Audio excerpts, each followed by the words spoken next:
I'll go ahead and call it to order. Do I need to read the due to the evolving situation? Should I I read would that? say, since there's nobody joining us, I would say we could probably skip that portion.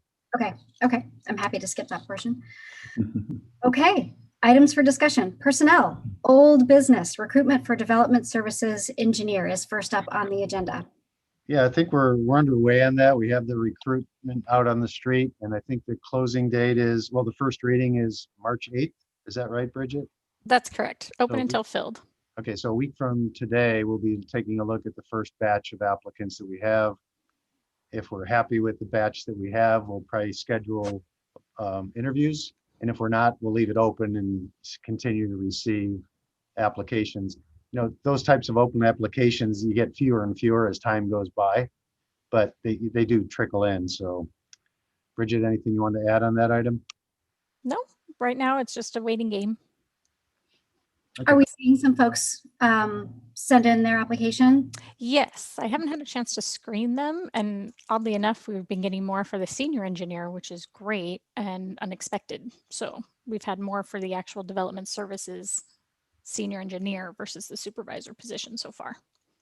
Okay. Yeah, there's some professionals that we collectively know in the industry that we're reaching out to, trying to encourage them to submit their application if they're at all interested. So, you know, some people, if they're working somewhere else, they're happy where they're at. They're not looking, so they don't always see the job announcement. So we just kind of reach out to people that we think may be good candidates, just to let them be aware of it. And then if they want to submit an application, great. If not, you know, they can remain where they're at. Do we ever go through a recruiting agency if we are really having trouble filling something? Bridget? We have not yet. The only recruitment that I know of that used an outside agency was actually general manager a couple years ago. Okay. And I applaud their efforts. I mean, they did a heck of a job.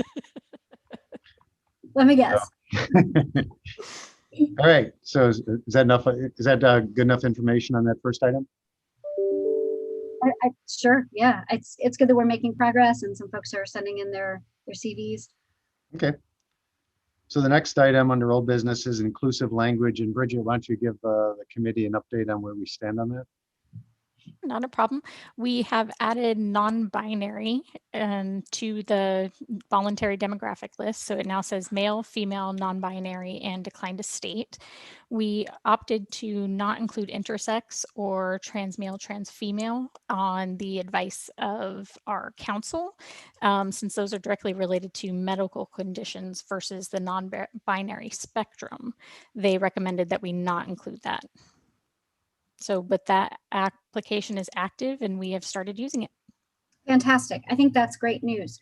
So I'm just curious, the medical condition label of that, where does that come from? Intersex is, I actually looked this up afterwards because I was curious. So intersex is actually related to people who are born with two reproductive symptoms or traits of both. Yes, and sure. so that's I understand what it means. I'm just wondering, okay. Like the labeling it medical. I'm just wondering where is it labeled? Where did the legal counsel get that information from? I guess that's a better way to phrase that.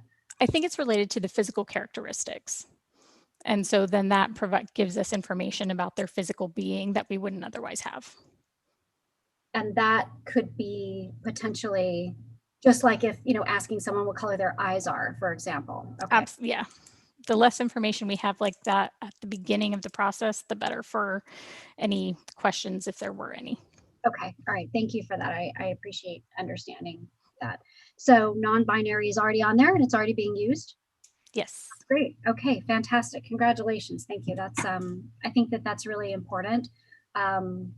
It's important that people be seen, I think. And as we talk about how many people we're going to be needing to backfill into positions in the next decade or so, I think it's really important that we start making an effort to, make sure that our applicants are seen. So I'm grateful for that. Thank you. I don't have any other comments or questions about that. Okay, if Director Pennick doesn't, we'll move on to the closed captioning. Is that okay? Move on. All right, so we did, this did come up at the last meeting, and I believe Chris did look into providing closed captioning for a meeting. So I'll turn it over to Chris real quick to give an update. Sure. So found about 4 different firms that do this: Rev, Verbit, Total Caption, and Vitac. They all seem to offer similar services. Difficult to know if one is particularly better than the other.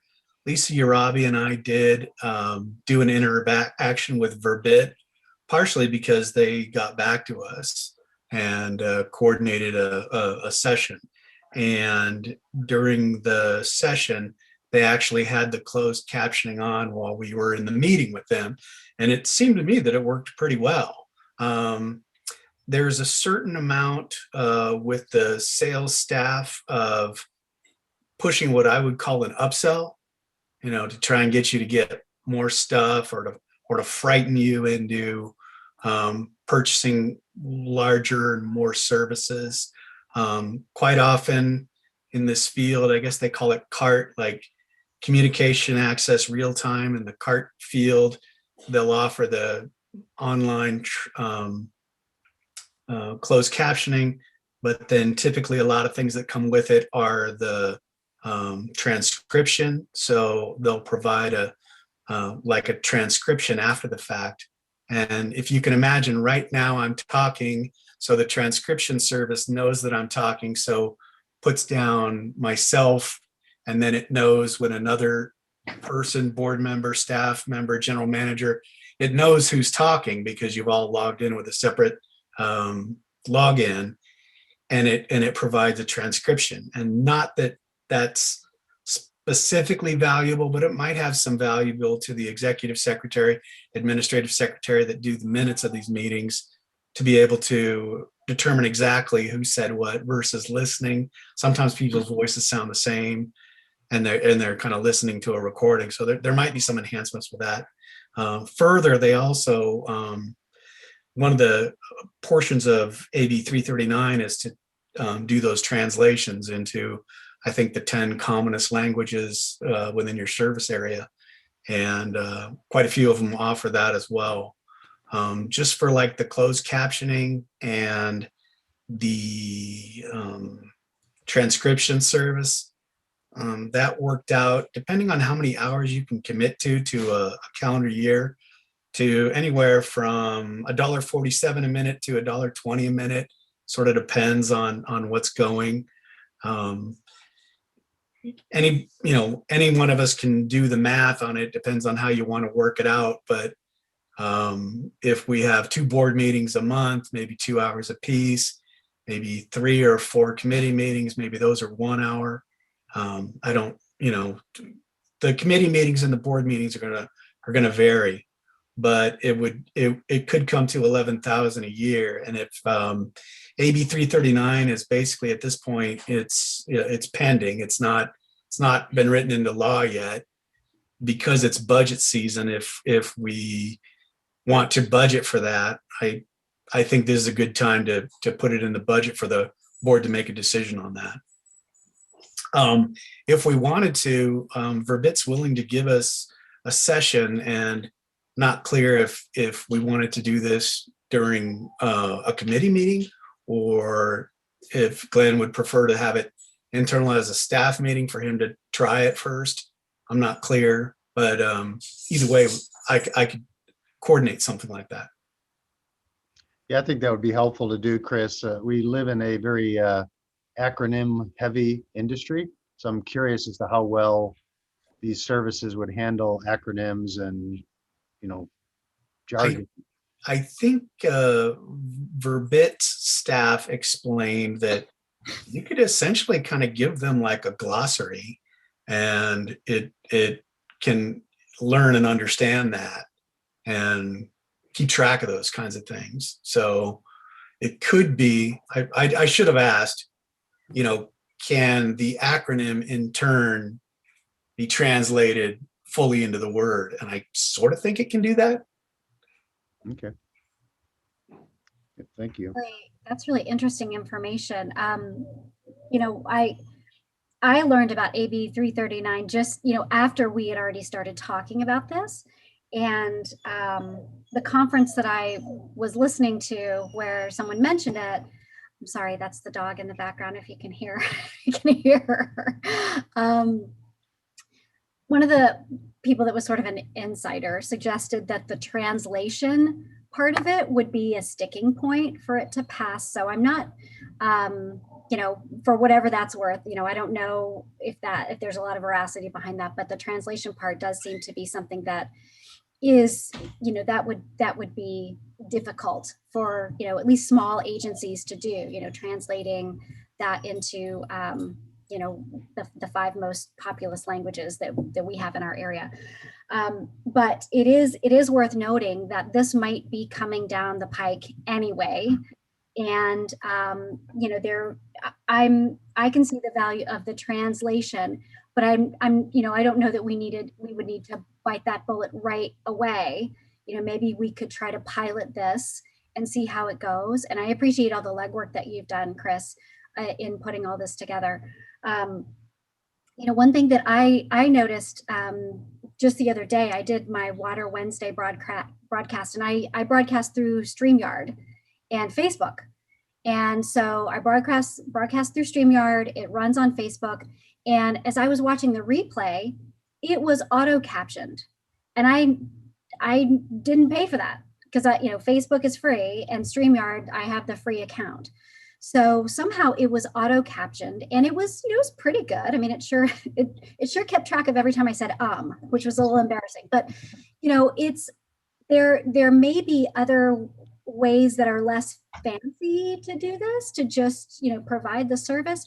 I don't know, but I think it's worth continuing to talk about. And like I said, we may, depending on how AB 339 works, we may find ourselves in a position where to do something like this. Director Boyd Hodgson, I did check, and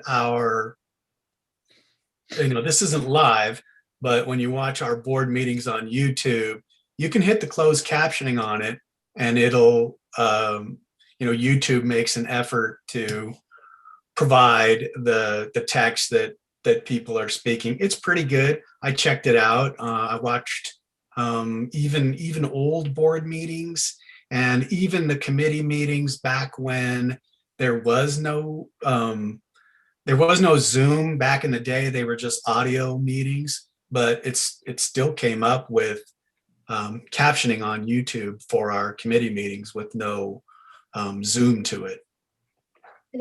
Are we simulcasting? Is that live? So the YouTubes go out afterward, and they also get posted to San Marcos TV, but they're not live. Okay. They're not live on YouTube. Okay. And they're not live on San Marcos TV. But if somebody were to watch one of these live, it would be through Zoom rather than through YouTube. Gotcha. So, so I think that it's worth noting that does solve one of the aspects of this, right? Because, we're aiming to try to make it more accessible for people to get the information, first of all, and they can do that by watching it at a later time. And YouTube does solve that issue. Sounds like it solves it pretty well. The participation aspect of it is still outstanding. So I think, I'm really glad to hear that at least someone can watch YouTube and, click the closed caption and be able to receive the information. It's just not interactive for them. So I'm interested in thoughts on how to proceed. I think it sounds like there's some choice out there, and it sounds like we could, just like anything, we could buy the Cadillac version, or we could buy, sort of the stripped down version that just meets our needs. So what do people think?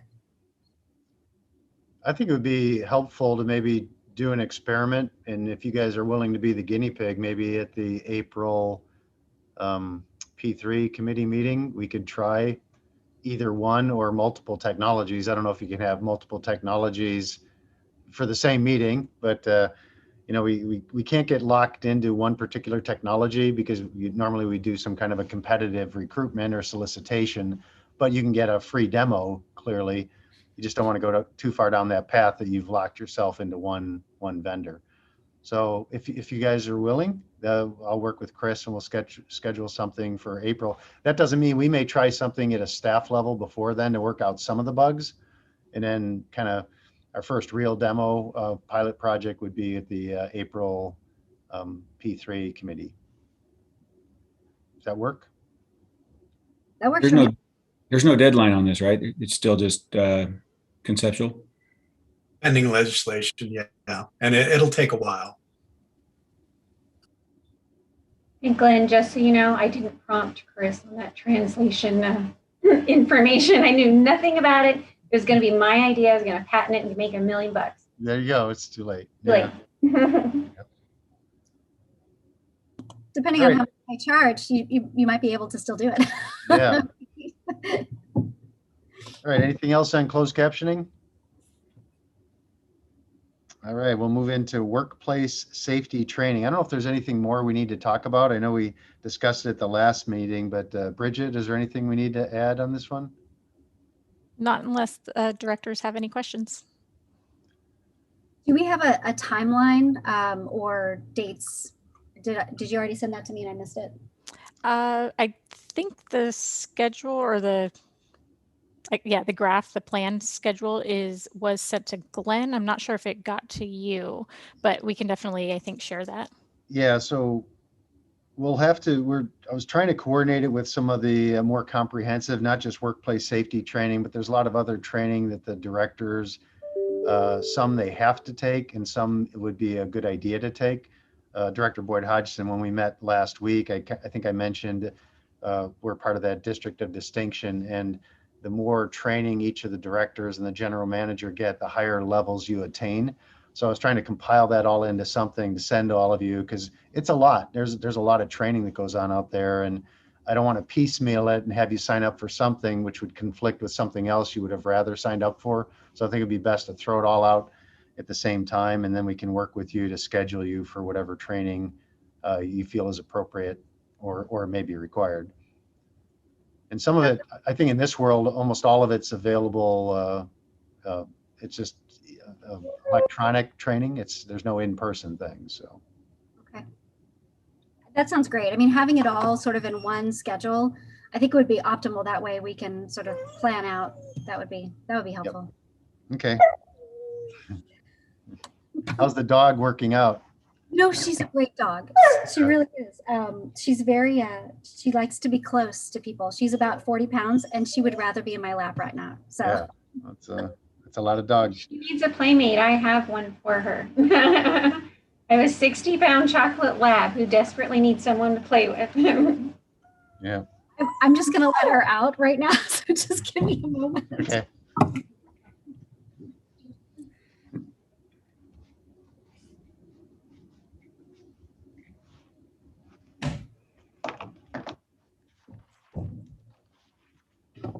The realities of doing all of this from home, right? Yep. Okay, thank you for your patience. I appreciate that. That's right. Okay, I think we're ready to move on to new business. Is that right? I believe we are. So Yes.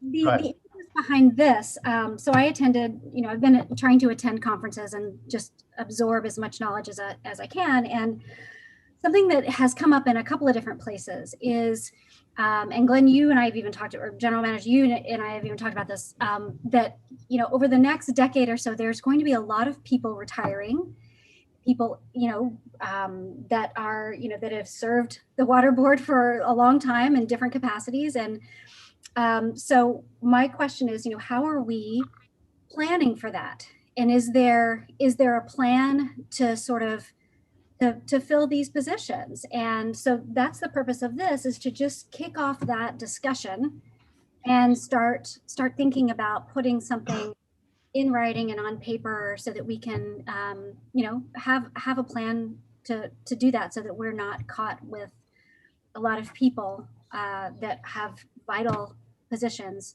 missing from the organization. Yeah, and we've certainly experienced that.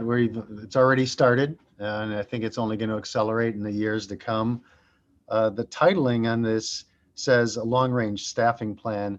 And I would say it's more of a, we're probably focused more on a succession plan than a staffing plan. Staffing plan to me is a little broader. It talks about the number of positions, maybe the titling of the positions and the organizational structure. And what I think we're really focusing on, at least in the shorter term, is the succession planning. So as people retire or move on in other ways in their career, who's going to replace them in those critical positions? We do have a succession plan in place, but it needs to be refreshed. And that's natural. It's not like, we didn't fall asleep at the switch or anything. You put it in place, and then in some cases you were right, and you planned well, and the proper succession was there. And sometimes it didn't work out for a variety of reasons. But one thing you can say is, and I think it's been at least 5 years since we did it, is if you look at that old plan, it needs to be updated. Some of the people aren't here anymore. Some of the people that we thought would retire really did. And maybe the person that was planned for their succession, maybe they're already at the helm and they've been there for 3 or 4 years already. So I've already been talking with my management team, and we're going to be sitting down and we're going to get together and we're going to basically update that succession plan. We'll take a look at like I said, it's probably been at least 5 years. We'll do another forecast, which shows, first of all, we'll update who's already left since that last plan was in place. And then 5 years ago, there weren't people in that 5-year horizon that we thought would retire. Well, 5 years later, we have a whole new group of people that are closer to retirement, right? So we'll update it from that perspective. We'll update as to who's in what level positions. We'll make sure that the positions that we viewed as critical are still the same list of critical positions. We'll amend it as necessary. We'll add or delete. And then we'll go through the more difficult part of that, is to try to figure out, okay, who do we have internally that we think are logical successors to these critical positions? And then to me, even the hardest part about all that is, what do we do about that? So sometimes you may say, hey, this person is a logical person to succeed, but here's what we think they need to work on in the meantime. So developing those kind of training opportunities to make sure that the people that you think are your logical successors actually are better positioned for the event that when the supervisor, for example, when they finally retire, we want to make sure people are ready then, not getting started to get ready when that person leaves. So there's a fair amount of work ahead of us, but the first part will be just dusting off that plan, updating it, identifying the critical positions and the logical successors, and then we'll go into the deeper succession. Now that's more of I would say it's an internal document. We're looking, do we have the people inside the organization already to move up into these higher levels of the organization? That doesn't mean that we're going to restrict ourselves necessarily to internal promotions or internal candidates. We'll certainly always look for the best and the brightest out there. And if we don't identify a good internal logical successor, we'll try to put a plan in place as to what do we think we're going to do when that person retires, because it doesn't look like we have a good internal candidate. And a good example may be like a Rob Scholl. He recently left us. We didn't anticipate that. So I think his position was probably on the succession plan, but I don't know that we had identified anybody that really had the skill set. And even if we did, we may have had a plan in place that was going to take longer than we really had, as it turns out. So they're certainly not foolproof, but I think they better position you for the inevitable of what's coming to our workplace. That sounds great. When, as you're identifying people that could potentially move into the positions and may lack a skill or two, or may have some areas of development or growth that they need to work on, do those specific things sort of make it into their performance evaluations so that they can, be aware of what they're being considered for, and be aware of some of the gaps, and sort of what, to set them up for success so that they know what they have to achieve in order to potentially move into that position? Yeah, so typically on the evaluations, there's a section where you list the things that an employee could do to help better themselves, to move forward. It's not necessarily a criticism about their performance in the past reporting period. It's about, hey, these are things I want you to work on in the coming year. Whether it's a shortfall that they may have, or just something to say, hey, this would help us as an organization to be better. Now, one of the problems that occurs in that is if you start training somebody in an area that's outside of their normal scope of authority, then there may be issues about compensation and, hey, you can't require me to do that. It's not in my current job description. So it's always best to have volunteers, not prisoners, as you move forward. You want to look for those people that you think have the capabilities and also the desire to move into those positions, because otherwise it's really hard to bring somebody along kicking and screaming. So, and I'll look to Rondi and Bridget to see if they want to add anything to that. Yeah, just quickly, just to elaborate on that, what we've done in the past, we've had separate, we call them IDPs, individual development plans, that tie to the candidates in the successional plan. And as Glenn said, it really is a voluntary basis. We reach out to them, we sit down with the supervisor or manager and the employee and say, hey, we think, that you might have a good shot at someday being XYZ. Are you interested? And if you are, then we will help you come up with a development plan and tell you where we think either you're falling short or, some skills that you would need to have at that higher level position that may not be required in the position that you're in today. So back to the question of whether or not it would go in their performance evaluation, it really just depends if there's a natural link to their current position or the future. But we do have the means to address it in either situation, either on their performance evaluation or in a separate development plan. Mm-hmm. Bridget, anything to add on that? If an employee, if you want to try to move an employee into another position, and let's say it requires a little bit more education, Vallecitos has a program for that, right? To either, help pay for or reimburse, presumably with some kind of contractual obligation to stay in the position for 2 or 3 years afterwards or whatever. Yeah, we have a tuition reimbursement program.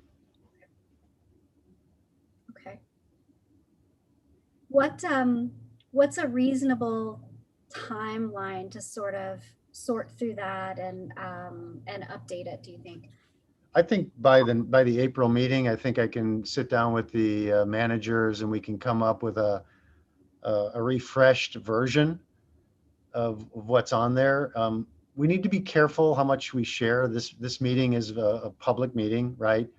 So it's not always good to say, we think we've ranked our internal people and we think this person has a better chance than somebody else. So we probably won't give names, but what we can do is give you an idea of how things are coming along. Do we think we have likely successors? How many positions do we think we have areas where we may have concerns?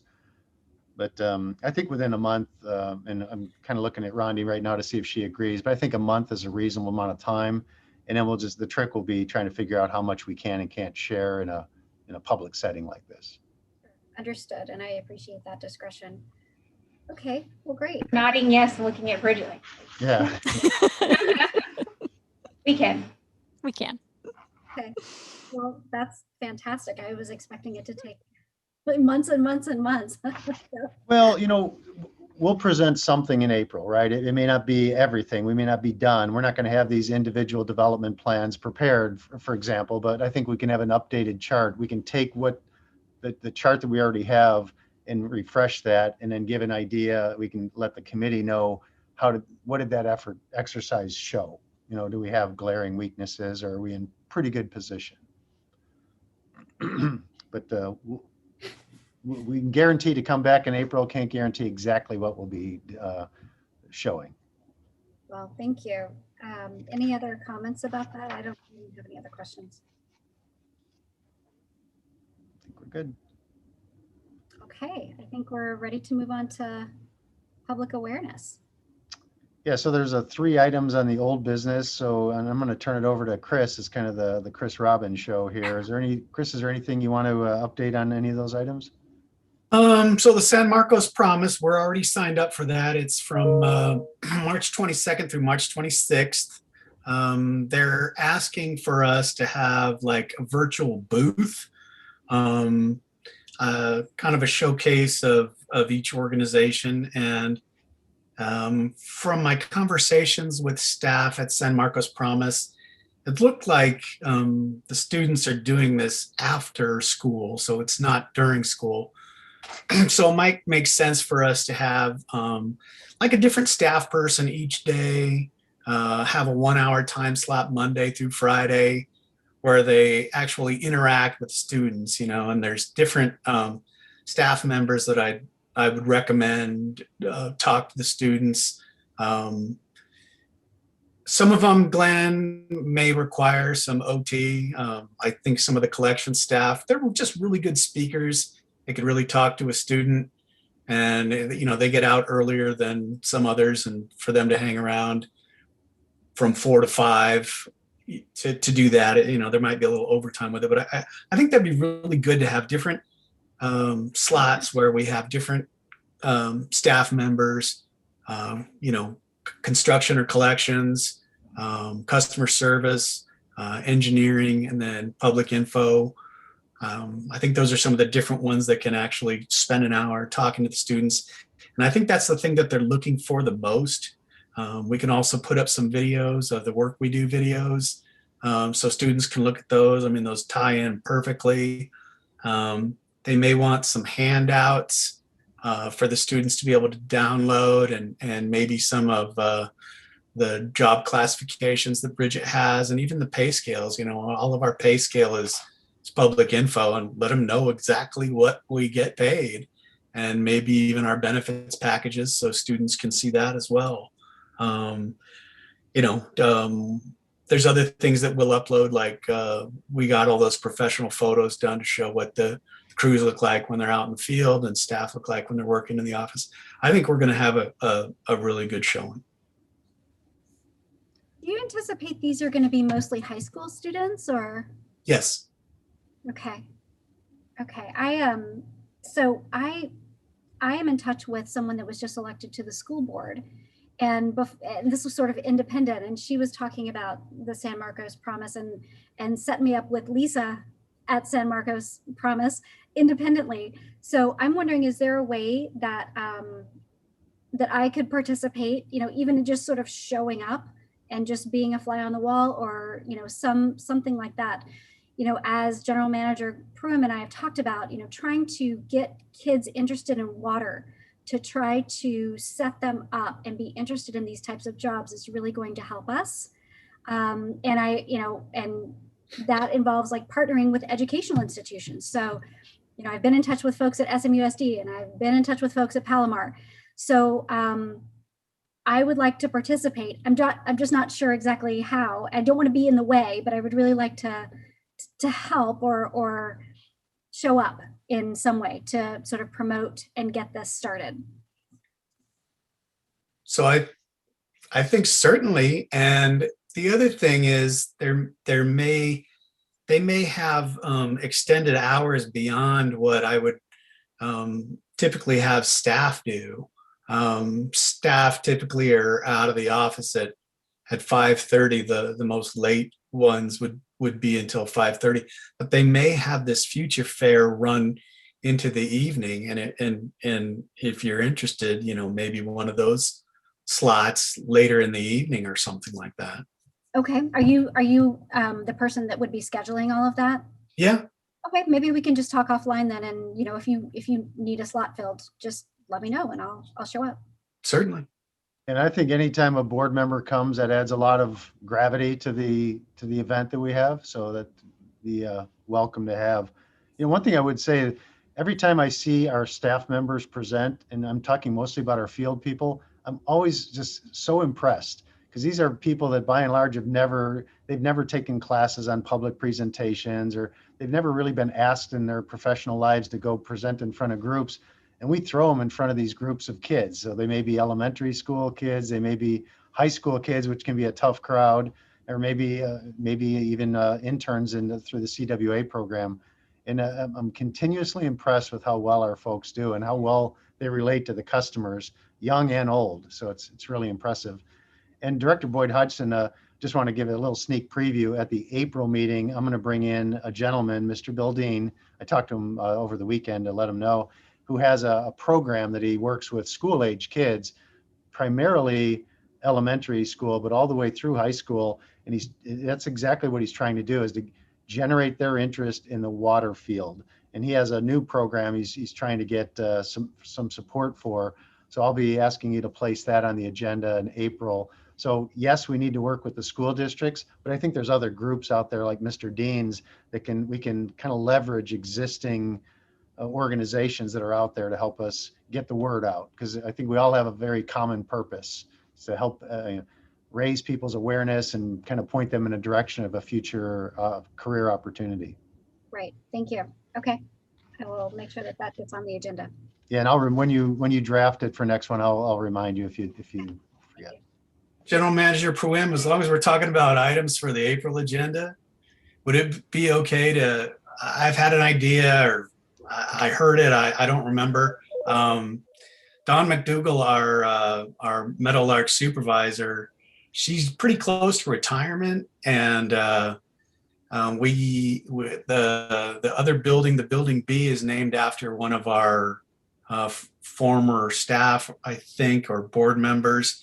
And I've always thought it would be a really good idea to name the structure out at Meadowlark after Dawn McDougall, but it would take a process and probably come to this committee first and then maybe bring it to the board. It would still be the Meadowlark facility, but the building there could be named after her before she retires. She's kind of a special woman in the wastewater industry, kind of a rare gem, so to speak. There's not very many women that work in the wastewater industry, and if they do, very seldom are they, the actual supervisor of the facility. Yeah, so we can, if the committee's okay with that, we can put an item on the April agenda to talk about that as well. Sure. I'm okay with it. I mean, would she want a wastewater facility named after her? I think her approval first. I think she's real proud of it. Yeah. All right. Okay. And a quick clarification, you mentioned this virtual booth. What is a virtual booth? So you're not talking anything in person about this San Marcos Promise event? It's a little vague to me, but I have the feeling it'll be a lot like this, where students will come online and be able to ask you questions, and maybe, you give a presentation on what you do, and then, conversation back and forth with students. Yeah, it's like a lot of conferences nowadays, they have, I'll call them breakout rooms, right? You'll come into a joint session, and then if you want to go talk in a particular area, you can kind of self-select where you want to go, and there'll be a different host there, and they'll talk about whatever. So I think the technology's there. I don't know how willingly people will adopt or embrace the technology for this type of an event. We'll see. Yeah, that's a concern. Yeah. Yeah. It's, for our industry in particular, when you go there with a big Vector truck or the CCTV van, it's got an impact, right? People walk by and they see it, and that's pretty cool. And they want to know what's going on in there. And I think we lose a little bit of that, or we lose a lot of that. A lot of it, yeah. When it's virtual. But, you roll with the times, right? That's what we have for now, so. Okay. I'm sorry. I ask if we want to go on to the next items or not. Let's move on. Chris, is there anything else you want to touch on there? So not on the San Marcos Promise. I just mean either the speakers series or the virtual tours. So speaker series, I did catch a fish. The Escondido Sunrise Rotary asked to have a speaker on DSAL on April 8th at 7:30. I think they're in Director Elatharp's service area. So I was going to reach out to him and see if he wanted to participate with me. And then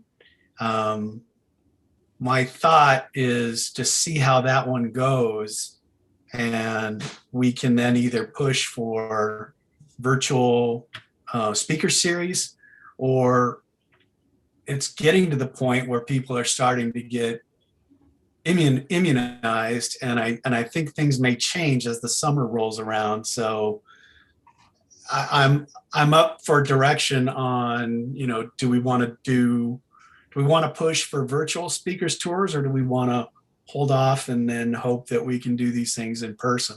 I think they have better luck in person, but I'm not against doing them virtually, and I'm signed up for this one. Did the Escondido Rotary, they reached out to us, right? Correct.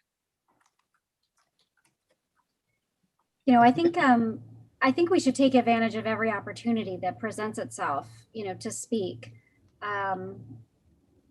virtually or in person. It's, you know, but I know that it's a lot of work to go and try to catch those fish, right? That's, you know, that's staff time trying to reach out. I'm okay seeing if things fall into our lap virtually right now, and then, you know, once, if we are able to turn a corner during the summer, we can start going and actively, you know, if people are starting to meet again in person, trying to plan for those higher impact appearances. But I don't have a strong feeling. That's just, you know, one way to approach it that minimizes, you know, wild goose chasing now. What are people's thoughts? Yeah, I'm all for trying every opportunity. I mean, if we try these virtual speaker series, I'm for that. I would make a comment on director attendance, just a little off topic, but Chris mentioned they would reach out to Director Elitharp because this particular event is in his kind of host division. I would suggest that if another director wants to attend, that's okay, but we also always have to be careful of Brown Act. So if, I think I would suggest that we limit it to 2 directors at any of these events, and one of them will always be given preference as the host director for whatever division that's in. But so if either of you are interested or any other director in these, just let us know and we'll try to coordinate the attendance. I don't know what kind of attendance we'll really see from the public on some of these events. Time will tell. I think we'll start to get good numbers as we do more of them. General Manager Puem, a lot of times the Speakers Bureau event typically ties in with a lunch. I mean, quite often, where whatever the community group is having a lunch. They're going to eat, they're going to talk, and they're going to have a speaker. And I'm just not quite sure it's going to happen nearly as often without the benefit of the lunch event. Yep. Well, I'm always happy to be a backup. You know, if it's outside Division 5, I am always happy to be the backup person. And you know, hopefully we can get some folks, or, you know, some organizations in Division 5 too. But yeah, you can always reach out to me and see what I'm doing. My schedule is pretty flexible during the day. So then real quick on virtual tours, Alicia's wrapping up some videos that she's working on. She's got the South Lake video in process, the Creekside, the Interceptor, and then the Tesla video is upcoming. And some of those videos are very time sensitive driven, like the activity is happening at a certain point in time, and she has to video it at that specific time. The Interceptor work, the Tesla work that's going to go on. So when she gets those ones completed, she can move into creating that Meadowlark virtual tour. These videos that Alicia's working on, what is the plan for the rollout? Are they going to just be sort of rolled out in sequence on the website, or how? How are you going to launch them? Quite often, what we'll do is we will have the video, we will tie it in with Water News Network because they have a good broad reach, along with an article that goes along with Water News Network. And then it also rolls into the website, YouTube, and social media, both Facebook and Twitter. And then Alicia and Lisa work together. Twitter has a much shorter time restriction on how long the video can be. And so there's a whole effort to try and squeeze that longer video into a really short time frame for Twitter. Okay. Well, I have my Google alerts set for Vallecitos, so I'll see it when it happens, and then I can push it out too. Anything else on that? That sounds like a good plan.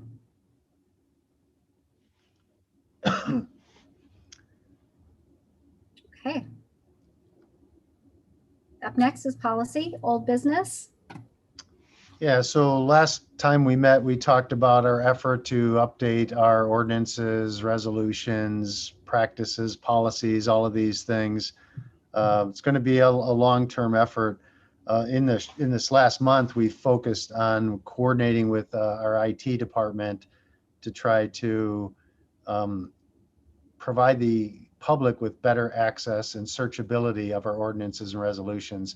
So I'm going to turn it over to Ann real quick, and maybe Ann can give us an update of the efforts that she's been kind of primary coordinator with IT. So Ann, if you can jump in and fill in the blanks I left. Okay.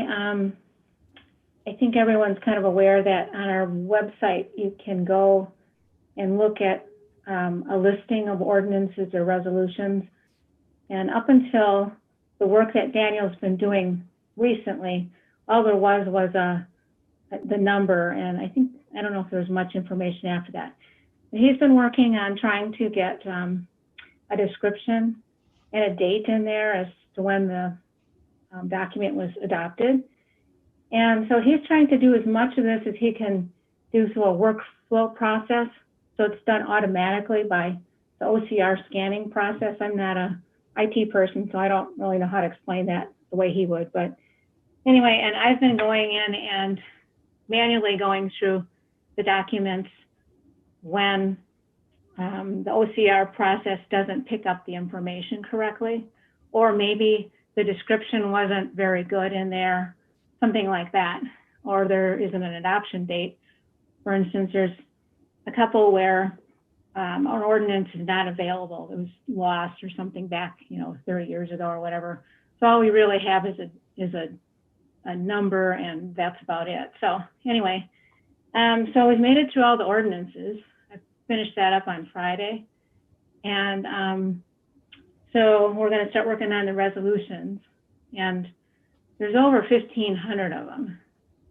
There are about 200 ordinances. And then, and they, part of it is, he can update as much as he can manually, but automatically the workflow, but you have to go through manually to make sure that, the descriptions, there aren't any typos in there, or, there's just, some don't have much of a description at all. So you need to kind of, lengthen those a little bit.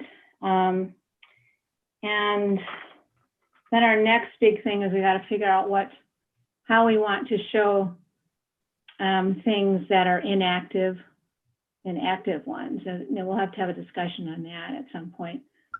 Like I said, there's like 1,570 resolutions, but of that, off the top of my head, there's probably 400 that are actually active, maybe less than that. So we're going to have to find out some way of, letting people know, so you can tell, that you're looking at something old or that it was repealed by something else. And then there is a sorting aspect that apparently there's a bug in the program right now. They're working on that. So that's kind of where we're at right now. It's kind of a tedious process. I try to carve out some time here and there to work on it when I, have some time. So can't really give you a date as to when it'll all get done, but that's kind of what we're shooting for. Thank you, Ann. And the committee members may recall that the kind of the bigger effort that all falls under is kind of we call it the admin code. Eventually, we want to develop an administrative code, which is kind of the assemblage of all these ordinances and policies and resolutions and all that. And we identified this kind of, I'll call it a shortcoming right now, that it's kind of difficult to really search through the ordinances and resolutions. So that's why Ann and Diane have kind of been focusing on that area for right now. But it'll be an ongoing effort as we look at this broader aspect of building our admin code.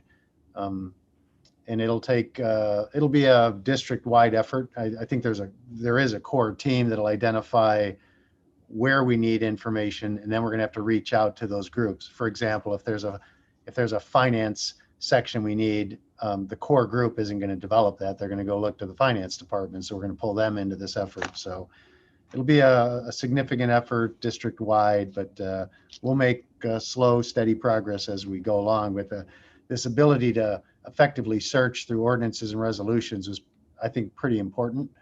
It was tough right now. If you go onto it, you look at this sheet, if you're looking at ordinances, it has a number and a date, and that's about it. And so you'd have to open each one to find the one you're looking for. So I think this initial effort is the right way to go. And hopefully within the next month or so, we'll get most of that ironed out, and then we can devote our attention towards the admin code.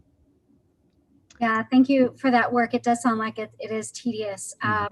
And OCR technology hasn't advanced any, it seems, in the last like 8 years. It's very it's unreliable, and it requires a human to look at if it can't be scanned.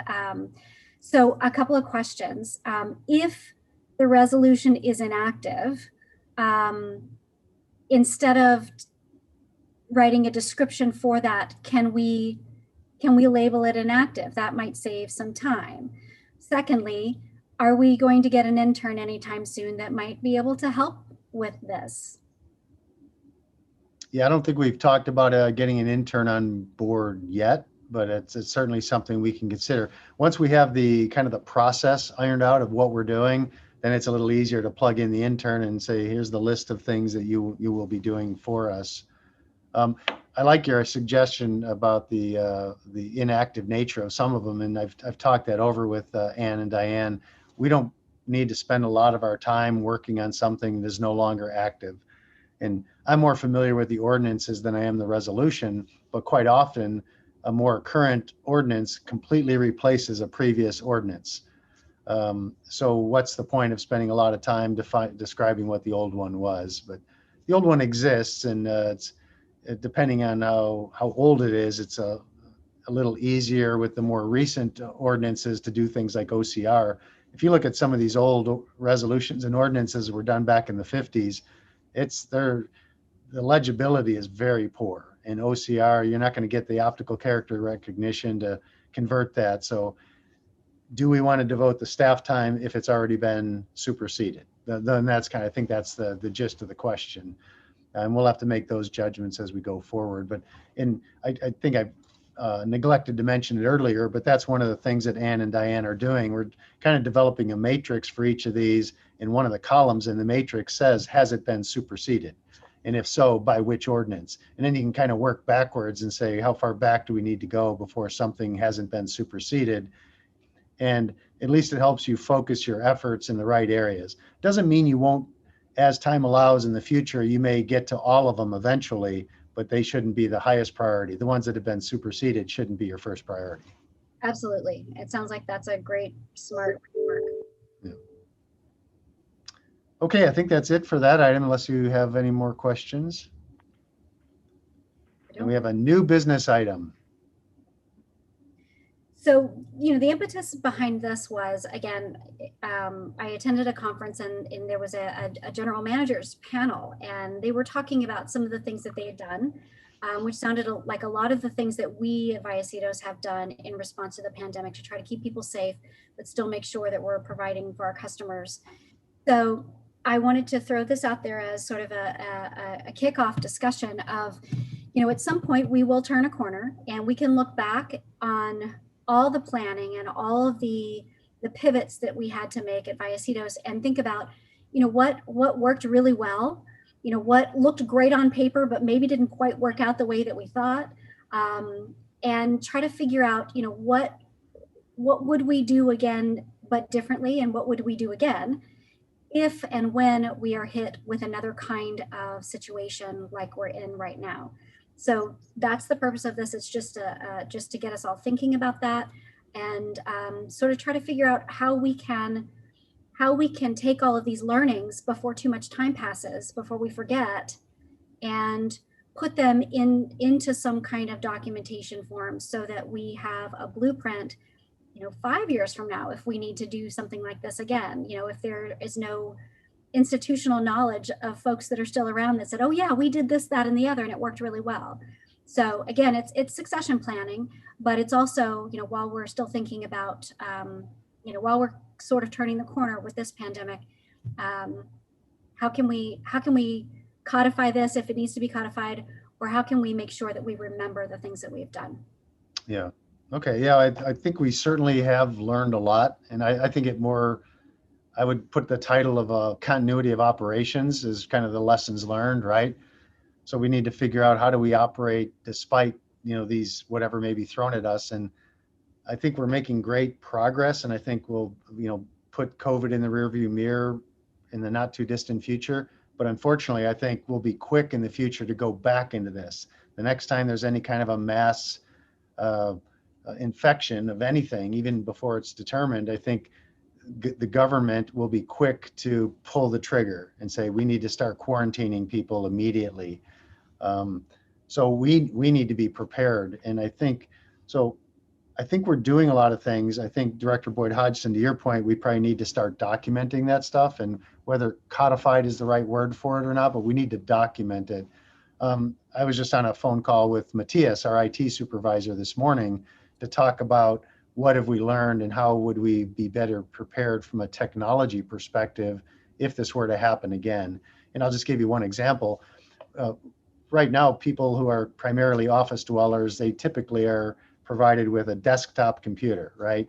So when those people had to be sent home, we didn't want to be picking up the desktop and reconfiguring everything in their home. So we happened to have some spare laptops on hand, or we went out and bought new ones to outfit them. Well, going forward into the future, as we do replacement cycles, we'll probably do away with desktop computers. We'll probably transition more to a laptop environment so that if in the event something happens in the future, and it could be a pandemic, it could be some, environmental disaster, it could be a lot of things, we can send people home with almost without a second thought. And the infrastructure is already in place. So the connectivity that the worker would have from their remote laptop into our databases it already exists. That was never a bottleneck. The bottleneck really was the hardware. We didn't have enough hardware to give out to people. So I think that's definitely a lessons learned. And that's going to be propagated going forward by changing our replacement policy. It's not going to be desktops. It's going to be laptops. Now that's going to be expensive though. So Matthias said a typical desktop computer costs us about $700. If you look at the laptop and all its peripherals and associated stuff, it's about $2,200. So it's about $1,500 per copy. And then we'd have to do the math. How many office workers would need to have that a laptop in lieu of a desktop? So the board may start to see these things in upcoming and subsequent budget cycles to say, we're budgeting a little more for computer hardware replacement in order to make sure we have continuity of operations in the event of a future event. So don't be surprised when you see things like that in the budget, and we'll try to call those out when it is COVID, or it may fall under COVID, but as I tried to say, there may be multiple reasons why we would fall back into this mass work from home environment. I think next time we'd probably be a little quicker on sending people home as well, and setting up exclusion zones to make sure people weren't going from one building to another building. Because that was probably my biggest regret, is that we didn't early on say, hey, if you're in building B, don't come to building A. Because we allowed that kind of free flow traffic. There were still social distancing requirements and there was mask requirements. But once a person from building B walked into building A, if a person in either of those buildings had been infected, you now have to treat both buildings as if they had an infected person inside them. So our testing requirements went up. So I think we could have been better. Again, looking, armchair quarterbacking, probably been quicker to set up exclusion zones and making sure people change the way they do business. I think we're still a little too reliant on paper and face-to-face stuff. And that's human nature though, right? I mean, we're social creatures. People tend to get together, but we need to have the processes in place that would allow people to not have to go face-to-face. Simple examples like electronic timesheets. We were still, before COVID, we were still physically filling out timesheets, and somebody had to collect them and walk them down to payroll, and and then they handed this disease-ridden stack of papers to somebody else. So sometimes the necessity of having to go through it is you learn a little bit. So I think we're better off in certain ways. And the true test will be, how do we not slip back into the old ways? Quite frankly, some of the old ways you want to slip back to. I want people to get together and meet face to face to talk about a project. I think it's much more effective, but we need to have the infrastructure in place so that they can be effective when they can't do that. So it's going to be kind of the delicate balance as we move forward as to how much of the old do we keep versus adopting new. And then in terms of summarizing all that in a document, I don't know that I envisioned a after incident report. You know, the public safety groups, the police and fire, they're always good at putting together an after incident report. What did we learn? And maybe this rises to the level that an organization like us does something like that. And we can try to summarize this and learn from the experience that we went through. And I'm going to look at Rondi and see, you know, Rondi's been really valuable to me as we've gone through this process to help manage it. So maybe she has some thoughts that she'd like to add too. Thanks. The only thing I thought we should mention is that we are required to have a COVID protection plan. So that is something that our safety folks are working on for us, and that may come to the board for adoption. So that'll be something that you'll see in the short term, which will kind of force us to remember what we put in place. To your point, it's not going to get to what worked well and what didn't well, but if it didn't work well, I'm not going to put it in the plan. So, but that's just a regulatory requirement, something that we will have to do. And as Glenn pointed out, it could help us in the future for other emergency situations, like, for example, wildfire. You know, we just had that several years ago, or even this year, we could see it out the back gate. So we can use that plan to help us for other emergencies that might come our way. So a lot of lessons learned, that's for sure. And, we did scramble quite a bit, but you know, thankfully we didn't have any employees that were seriously ill, and we had that one outbreak, and I think we could have avoided that if we had the exclusion zones that we were talking about. We had just kept people in separate buildings, we might have been okay. And then, you know, just saying some things are beyond our control. People are social beings, they're meeting with family and friends. They don't want us to control them, even when they're here, let alone, you know, outside of hours. So you just have to do the best you can with the hand that you've been dealt, and keeping the public safe, keeping our employees safe, you know, that those are our priorities. So I'm sure there'll be a lot more discussion about COVID in the future. Yeah, this worker rights issue becomes an interesting one. Rondi touched on this, but simple example, we'll see, you know, during the workday, we'll tell people these restrictions and this, how far you need to stay apart and whether you wear a mask or not. But then in their lunch hour, they'll choose to go on a walk together and they won't keep social distance. They won't have their masks on. And do we have any ability to tell them during their lunch hour?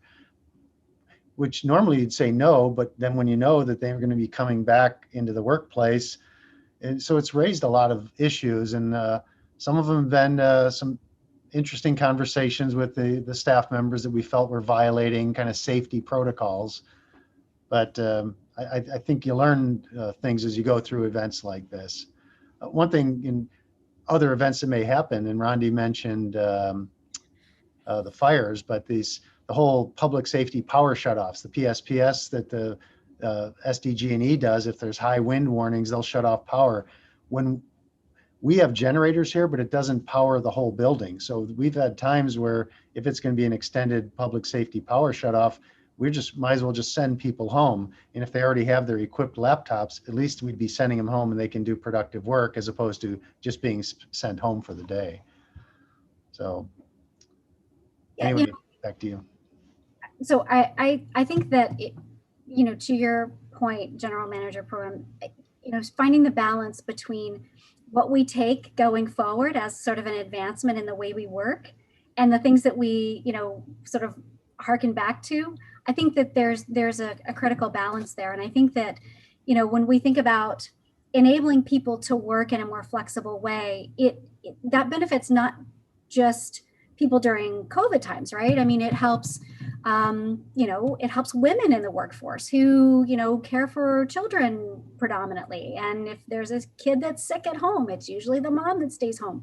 Yep. So I think that there are definitely things that we can take from this as learnings and ways that we can be productive going forward that we've been forced to learn with COVID. So, and it sounds like there have been a lot of learnings, and, Vallecitos Vallecitos had 3 employees, right? 3 or 4 employees that got sick, no one serious. And I think that that is tremendous. Out of 108 employees, that is tremendous. So I think that definitely having it maybe not codified, but documented so that we know what to do next time is, it sounds like we're all on the same page with that. And I applaud that. Rhonda, you mentioned that the COVID protection plan is a regulatory requirement. What regulatory body or who's requiring that? That's required by Cal OSHA. Okay. So they came out with some emergency regulations. I believe it was end of November. And that was a requirement in there to have a plan in writing, and all of these different areas are required to be in the plan. So we've seen some templates. We started working on ours, but that is something that we might want to bring to the board for adoption. Okay. Rondi, did you mention the timing on that? If you did, I didn't catch it. Well, the timing is Cal OSHA wants you to have it as soon as possible. So we're going to get it done as soon as possible. Okay. I'm hoping by the end of March, but fingers crossed. Yep.